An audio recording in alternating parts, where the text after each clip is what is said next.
회생에서는 기본적으로 신청일 직전 1년치 평균 소득으로 내 변제금을 정하는데요. 회생 신청 직전에 상여나 인센티브를 많이 받으면 그 돈까지 다 포함을 해서 내 평균 소득이 정해지니까 변제금이 올라가게 됩니다. 새로운 도알 꿈꿉니다. 기사회생TV 김민수 변호사입니다. 제가 이전에 개인 파산 신청 전에 절대로 해서는 안 되는 행동 5가지 말씀드린 적이 있는데요. 회생도 마찬가지로 신청 전에 하면 안 되는 행동들이 몇 가지가 있습니다. 일단 기본적으로 파산해서 하면 안 되는 것들은 회생에서도 하지 않는 게 좋아요. 그런데 회생은 파산하고는 하면 안 되는 이유가 조금 다릅니다. 파산은 면책 불허가 받을까봐 하지 말라는 거고, 회생은 변제금 올라가는 걸 막으려고 하지 말라는 거거든요. 제가 개인회생 신청 전에 하면 안 되는 행동 5가지 알려드릴 테니까 빚 때문에 회생 고민하고 있거나 또는 준비하고 있는 분들은 영상 잘 참고하시기 바랍니다.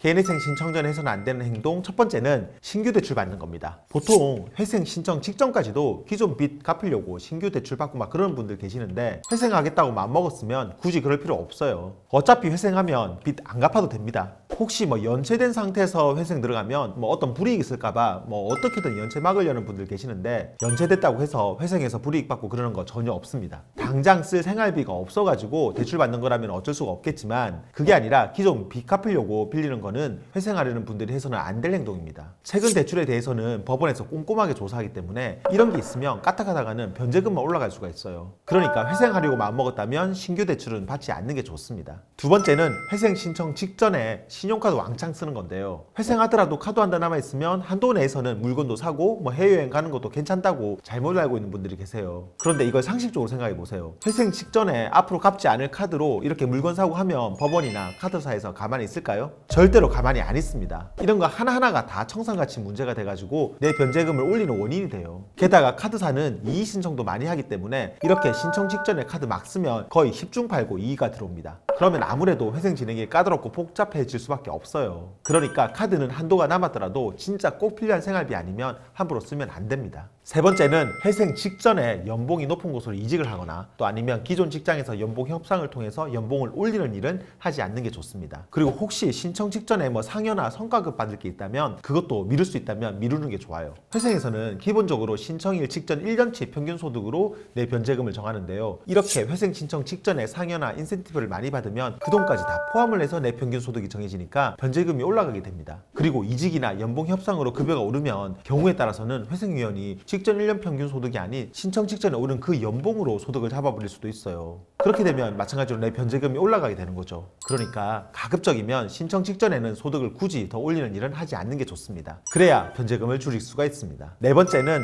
상속을 받거나 퇴직금 받는 거는 최대한 하지 않는 게 좋습니다. 개인회생에서는 청산가치 보장의 원칙에 따라 재산이 많으면 많을수록 변제금이 올라갈 확률이 높은데요. 그런데 갑자기 회생 직전에 상속을 받게 되면은 그 상속 재산도 다 내 재산으로 잡히게 되고, 퇴직금의 경우에도 수령을 하게 되면 재산에 포함이 됩니다. 대신 상속의 경우는 상속 포기를 하면 아무 문제가 없어요. 협의 분할로 포기하는 거 말고 상속 포기로 상속을 받지 않으면 내 재산으로 잡히지도 않고 포기한 것 그 자체도 법적으로 문제가 안 됩니다. 퇴직금의 경우는 그게 퇴직연금으로 되어 있으면 퇴직 전에는 전부 다 재산에서 빠지고, 퇴직연금이 아닌 일시 퇴직금 형태로 되어 있으면 2분의 1만큼은 재산에서 빠집니다. 그런데 퇴직연금이든 퇴직금이든 그걸 내가 수령하고 나서부터는 전액이 다 내 재산으로 잡히는 거라서 이 금액이 큰 분들은 회생 직전에 퇴직을 하면서 이걸 수령하는 거는 피하는 게 변제금을 줄이는 방법입니다. 마지막으로 수입료 대출 알선업체를 통해서 대출을 받아가지고 수입료를 내는 건데요. 이것도 절대로 하지 마시기 바랍니다. 요즘은 이런 곳들이 많이 줄어들긴 했는데 이렇게 받은 대출금은 법원에 내는 변제금과는 별도로 갚아야 돼요. 그리고 이런 수입료 알선 대출금은 금액도 크고 이자도 높아서 부담이 큽니다. 괜히 이랬다가는 회생 진행에까지 영향을 줄 수가 있어요. 그리고 이렇게 대출업체까지 알선해서 수입료를 받는 사무실이라면 채무자를 위한 곳이라고 보기 어려워요. 언뜻 보면 채무자한테 도움을 주는 것 같지만 사실상 자기 수입료만 받으면 채무자가 추가로 빚이 생기든 말든 상관을 안 한다는 거거든요. 이런 곳은 가급적 피하시고 회생하면서 추가로 빚을 더 늘리지는 마시기 바랍니다.